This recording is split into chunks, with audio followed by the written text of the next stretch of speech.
제가 이제 오늘 강론에서 드릴 상황들이 있을 텐데, 이 상황들은 우리 본당 얘기가 아니에요.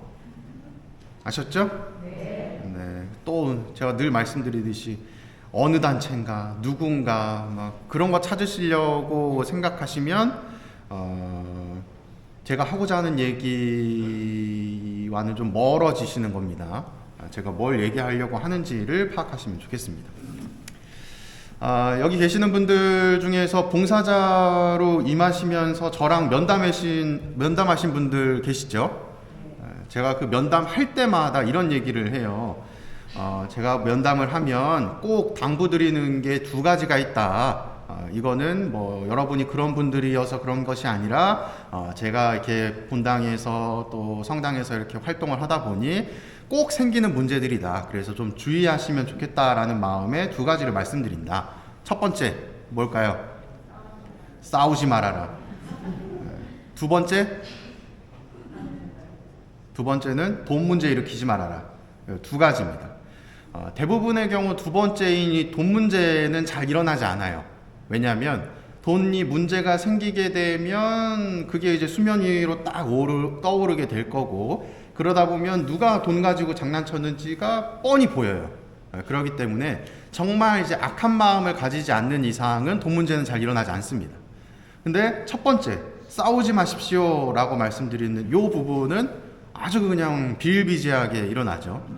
아마 지금 여기서도 뭐 내가 소속되어 있는 단체나 뭐 이런 곳에서 누구와 좀 이렇게 싸움이 있어가지고 얼굴을 붉히고 또 이렇게 좀 거리를 두시는 분들이 있을지도 몰라요. 당연한 겁니다. 제가 늘 말씀드리는. 자, 그래서 말씀을 드리는데, 왜 싸울까? 그리고 싸울 수밖에 없는 이유가 무엇인가 생각을 해보면, 사람이 이제 다르기 때문이겠죠. 그래서 좀 상황을 좀 묘사를 할 건데, 무엇이냐면, 가령 이런 겁니다. 본당에 외지인이 와요. 다른 본당에서 뭐 열심히 활동하시던 분이 우리 본당에 와요. 그러면 여러분들은 어떤 입장을 취할까요? 이제 수근수근 거리겠죠. 야, 새로운 사람이 왔다. 저 사람 누구냐, 뭐 어떠냐 하면서 이제 막 뒤를 캐봐요. 이 사람은 이런 모습, 어디서 왔었고, 뭘 했었고, 그래, 나이는 그렇대, 뭐 애들은 어떻대, 부모는 누구래, 뭐 가정은 어떻대 하면서 이제 막 이야기가 돌아요. 그러면서 짐짓 아무것도 모르는 척, 새로 오셨어요 이러면서 인사를 건네죠. 사실은 뒤에 다 조사를 해놓고, 그러면서 이제 이 사람이 어떤가 성격을 파악하기 위해서 뭐 말도 건네보고 뭐 이렇게 저렇게 같이 또 만남도 하고 관계를 유지를 합니다. 그러면서 이제 무슨 생각을 해요? 얘는 요런 게 있구나, 저런 게 있구나 하고 장점을 보기보다는 부족한 부분들을 봐요. 이 모습이 기본 전제가 먼저 생활하고 있는, 우리 본당에 머물러 있는 나는 갑이고 새로운 너는 을이다라고 하는 입장을 지니고 있는 거예요. 그래서 자연스럽게 내가 심판자가 되는 거죠. 우리 본당에 어울릴 만한 사람인가 아닌가를 내가 판단하는 겁니다. 그러면서 이 사람을 공동체에 받아들일까 말까를 간을 보는 거예요. 얘 좀 괜찮은 것 같은데 내가 소속되어 있는 이쪽으로 좀 끌어볼까? 얘는 나랑은 안 맞네. 그냥 난 모른 척. 이런 모습이 일반적이에요. 나는 아니다 하시는 분들도 계시죠? 없네요. 좋습니다. 아주 전곡을 찔렀나 보네요. 그러다 보니까 항상 다툼이 생겨요. 그런데 이제 여기서 문제가 생기는 것이 무엇이냐면, 새로운 사람이 있으면 여러분들도 그 새로운 사람을 보지만 또 누가 볼까요? 제가 보겠죠. 저도 딱 보다 보면 새로운 사람이네 하면서 이렇게 쓱 이제 봐요. 저 사람이 뭐 이런 사람이구나, 저런 사람이구나, 이제 머릿속으로 막 분석이 들어갑니다. 그리고 나서 요분이 요런 성향이시니까 이쪽 단체나 저쪽 단체에 들어가면 어떨까 하는 생각을 하게 되는 거죠. 그래서 그런 분들을 이제 뭐 이렇게 한번 해보세요, 저렇게 한번 해보세요 하면 꼭 또 문제가 생기는 게 뭔지 아세요? 꼭 문제가 생기는 게 저 사람은 신부님 낙하산이다. 이런 꼬리표가 또 달려요. 가만히 한번 생각을 해보세요. 제가 봉사자로 선임하지 않는 분이 있을까요? 없어요. 다 제가 사인을 해서 봉사자로 선임한다고 확인을 받고 봉사자가 되는 거예요. 근데 전자와 후자의 차이점이 뭐냐면 기존에 있었던 사람이냐 새로 온 사람이냐의 차이인 거예요. 근데 그 차이점 안에서 주임 신부님이 나는 이뻐하지 않고 저 새로운 사람만 이뻐한다고 그러한 시각으로 판단하게 되는 거죠. 그러다 보니 새로 오신 분은 이제 열심히 하려고 하는 마음이 있음에도 불구하고 어때요? 주변 사람들이 쟤 신부님하고 친한가 봐. 뭐 신부님하고 뭐 하고 있는 거 아니야? 뭐 둘이 얘기도 자주 하는 것 같던데. 이러면서 또 헛소문이 막 돌기 시작을 합니다. 여기서 문제는 누구에게 있을까요? 기존에 계시던 분들이 지니고 있는 그 어떤 이렇게 얘기하면 좀 그렇지만 이 특권의식 아닌 특권의식이 있기 때문에 그래요. 내가 이 본당의 갑이다 라고 하는 생각.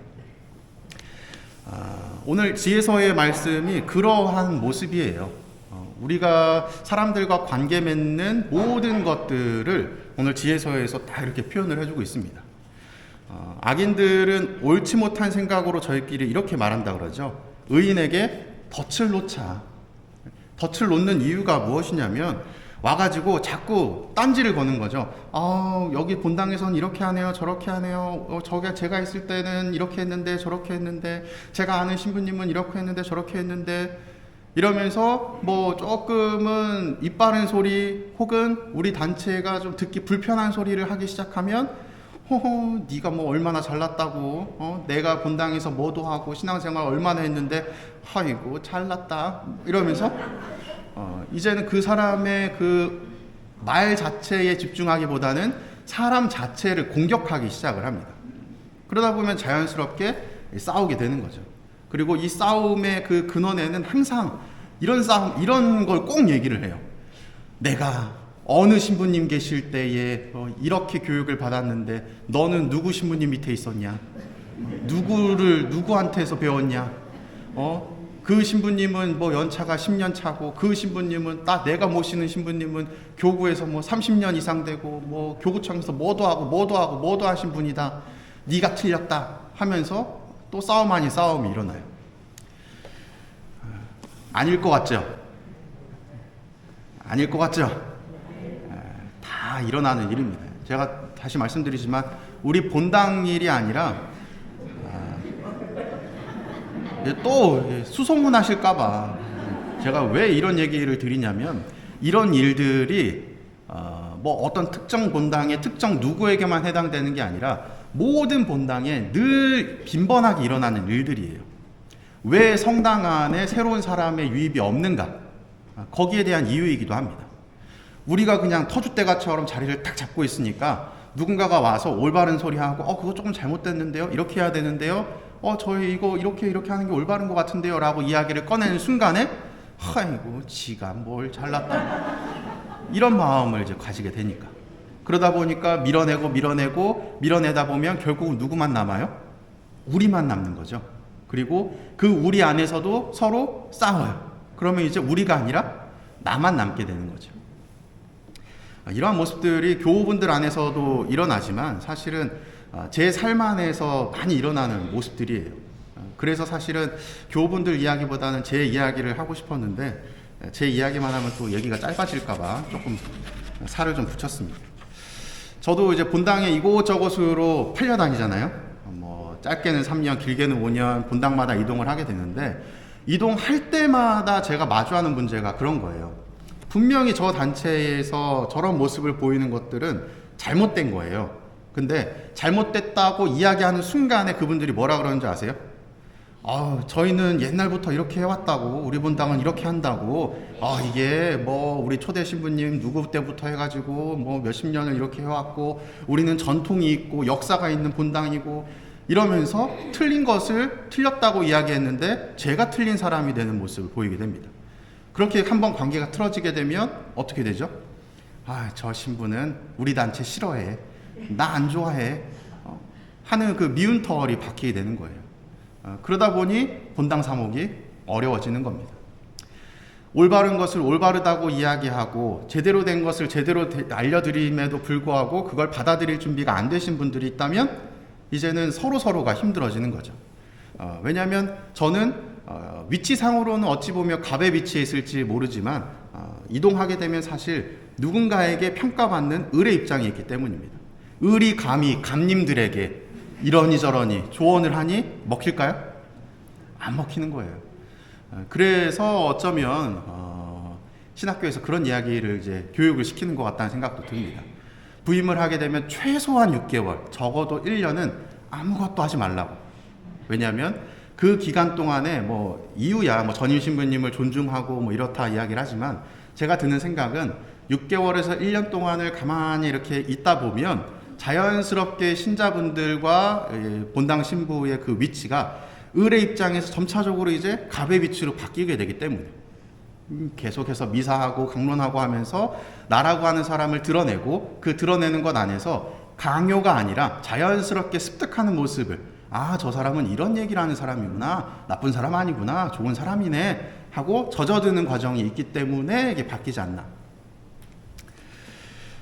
오늘 복음에 나오는 예수님도 사실은 똑같습니다.